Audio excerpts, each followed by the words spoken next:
Tepelena, qyteti në jug të Shqipërisë, i vendosur në prerë të maleve, buz lumit Vjos, njihet jo vetëm për bukuritë natyrore, por edhe për historinë e lavdishme që daton që nga kohrat antike.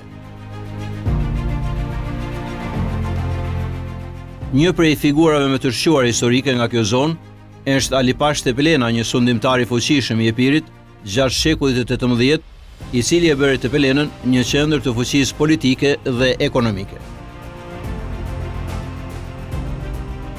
Kështjela e Tepelenës, e cila u rindërtua dhe u fortifikua nga Alipasha, është një prej monumenteve më të rëndësishme historike të qytetit. Me krenarinë e ligjshme për qëndresën, heroizmin dhe patriotizmin e bijve të saj, Tepelena i ka përjetësuar në art Alipashën, i njohur si Luani i Epirit, Selam Musa Salerin, prisit dhe luftëtarë tjerë të shquar përgjatë historisë, të cilët janë një frymëzim i përhershëm për brezat.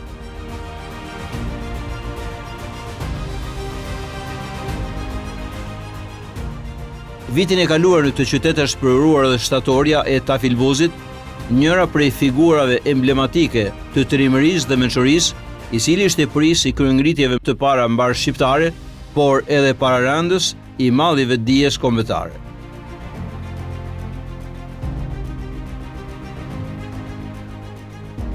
Kjo ngjarje u kthye në një festë të bukur plot këngëvallë në sheshin Lord Byron të qytetit të Tepelenës.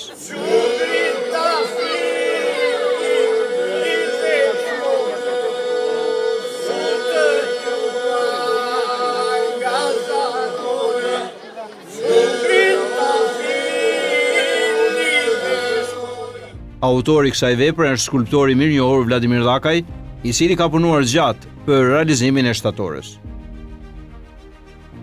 Si shprehet ky pedagog i Universitetit të Arteve, gjatë procesit krijues në vepër duheshin harmonizuar shumë element, si veshja, armët, gjua shpresëse dhe mesazhet që përcjell ajo.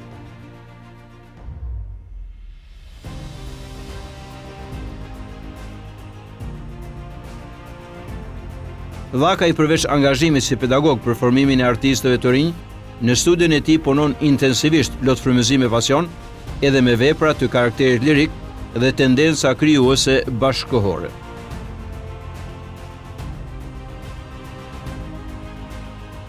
Ai shprehet se një artist në punën e vet krijuese duhet të jetë përherë në kërkim dhe një qytetar i angazhuar.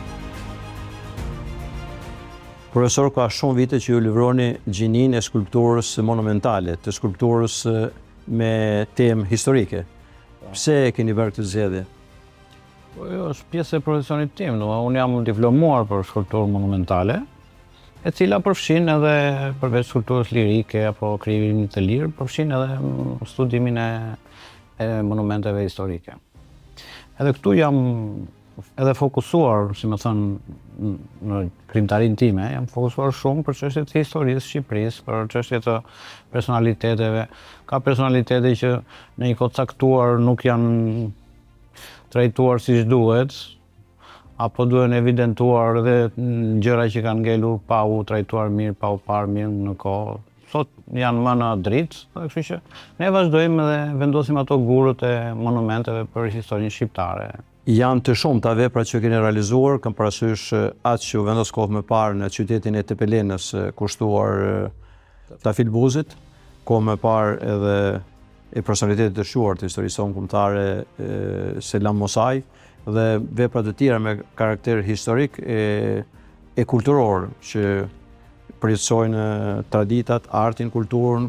Një pjesë e skulpturave të mia ose shtatoreve, e krijimeve janë shpërndara kudo. Domethënë unë kam pasur skulpturën Liria që quhej në Kamës, ai kali që vraponte me atë fëmin që ishte shprehje e një lirie të re të ardhur për shqiptarët. Kjo ishte domethënë ja. Pastaj kam në Ksamil kam vendosur 4 valltarët, që janë 4 kostumet kombëtare që përfaqësojnë 4 vilajetet shqiptare. Ka qenë një kompozim i menduar me një lloj tendence. Është vendosur kufit e Shqipërisë për të treguar që shiko, kufit e Shqipërisë kanë qenë për te kësaj që janë, vilajetet tona, kostumografia jonë, gjuha jonë është për te, sepse ne dim tashmë që kemi prej kohësh që rrethojmë prej vetë adhetarëve tanë, kombëtarëve tanë. Pastaj vim tek Selam Musai. Selam Musai është një moment që kam ndier një vështirësi të madhe, sepse ishte një personazh jashtëzakonshëm që dilte jashtë kontekstit të një karakteri normal prej luftëtari, një luftëtar i lindur për të luftuar dhe për të vuajtur si njeri, për të mbajtur pesha të rënda si personazh, edhe historia e tij familjare dhe gjitha, edhe a munduar që t'jap këtë lloj personazhi të fortë. Personaliteti i shquar Selam Musai i përket një periudhe të lavdishme të historisë sonë kombëtare, periudhës së luftës së Vlorës, siç njihet. Ky burr i shquar i Llabërisë nga Salaria tashmë është përjetësuar në Art, në kryeqytet. Po, është, si më thënë, vendosja e të drejtës së historisë dhe asaj që ka ndodhur të vërtetave për kombin, dhe këto janë personazhe që kanë udhëhequr, që kanë dhënë dritë, që kanë dhënë guxim për lirinë e popullit. Kristof Rashëri, si më thënë, e mbylli siparin duke thënë që shiko, lufta e Vlorës është një nga luftrat më të jashtëzakonshme të popullit shqiptar, e cila i dha të kuptonte fuqive të mëdha, që shiko Shqipëria është një kockë që nuk ka për të jetë kollaj. Edhe ky ka qenë argumenti më i jashtëzakonshëm për çështjen e historisë. Dhe të monumentit që unë kam vazhduar më tutje për të dhënë këtë lloj esence, në këtë lloj tek ky lloj personazhi. Mbas kësaj është realizuar figura e Tafil Buzit. Për mendimin tim, një figurë jashtëzakonshme, një princ i luftës, mund ta titulloja. Ne e kemi dëgjuar sepse unë jam nga ajo zonë dhe ja dëgjoni me emrin ose me ndonjë këngë, me historira, edhe historia jon ka shkruar diçka, por jo aq sa duhej për ta zbuluar këtë lloj figure të jashtëzakonshme. Të rjetën kaluar në luftë, të rjetën për çështjen kombëtare, të rjetën duke lëvizur në të gjitha drejtimet dhe kur mundësit ishin të errta, të pamundura, të padukshme, ishte në kërkim dhe në vazhdim me një këmbgulje të jashtëzakonshme. Është një shpirt i lirisë, është një figurë jashtëzakonshme e popullit tonë. Profesor, ju përkisni një brezi të ri krijuesish që koha i ka mundësuar kontakte të shumta, mundësi të shtuara të shkëmbimit të eksperiencës, të marrjes së përvojës dhe të lëvizjes jo vetëm në Europë, por edhe me gjerë. Po, tashmë për një që dëshiron të bëhet një krijues në artet e bukura, hapësira është shumë e madhe, informacioni është i jashtëzakonshëm, dialogu që mund të bësh me të tjerët, që ndodhen hapësira të tjera në kontekste të tjera, është shumë afër se kurrë. Kjo është një lumturi e madhe për artin përgjithësi, po për njerëzimin përgjithësi. Këto lloj kontaktesh, ky lloj informacioni kaq i gjerë, kjo vi që ti shikon e pafundme me të gjitha mundësitë. Kështu që sot ekziston mundësia që një artist apo një personazh, çdo lloj njeriu të krijojë një identitet të vetin në lirinë totale të mundshme, sepse nuk ka më pengesa siç ka qenë dikur kontekstet ndryshme të filozofisë, të ideologjive. Përvoja juaj, eksperienca juaj si shumë artistë të tjerë shqiptarë, sidomos të arteve pamore, tregon se arti nuk njeh barriera, nuk njeh kufi. Ju keni vendosur marrëdhënie dhe kontakte edhe me artistë të kontinentit të largët, në Kinë. Pas shumë raportesh sigurisht që kam pasur me komunitetin tim në Europë e kudo, kam krijuar edhe mbas disa udhëtimesh edhe raporte me artistë kinezë. Kam qenë kurioz për një botë tjetër e madhe, një kontekst tjetër, për të kuptuar realitetet të tjera, për të bërë ato krahasime diferenciale e tjera, për të kuptuar më shumë. Ajo që më ka bërë përshtypje në udhëtimin tim kësaj radhe në Kinë, ishte që gjithë konteksti artistik atje ishte në një kërkim bashkëkohor Përveç se ishin të vetë mjaftueshëm të disiplinuar në atë që bënin, gjë që bënte shumë përshtypje, domethënë të organizimi i tyre dhe disiplina.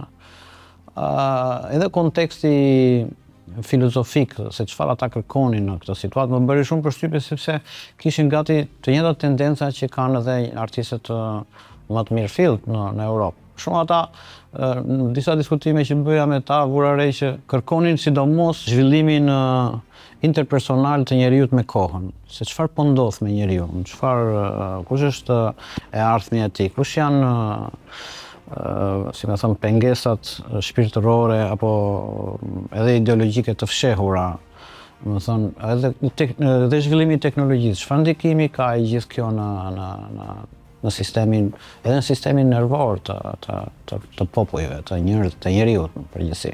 Kështu që ishte një kërkesë gati bashkohore, si ishin shqetësime që ti ndjenë dhe pulsojnë kudo në botë në artistë të ndryshëm. Që edhe Kina është në një garë me kombet e tjera për pasur sa më shumë dritë në kulturën e saj. Historia e artit i përfshin të gjitha ngjarjet historike të rëndësishme të gjitha kombeve. Dhe sigurisht aty flasim edhe për artin aziatik, artin europian, edhe shumë prekolumbian, edhe gjitha. Domethënë nuk ka kombë që ka vendosur një gur në historinë e artit dhe të njerëzimit që nuk është marrë dhe nuk studiohet në shkollë.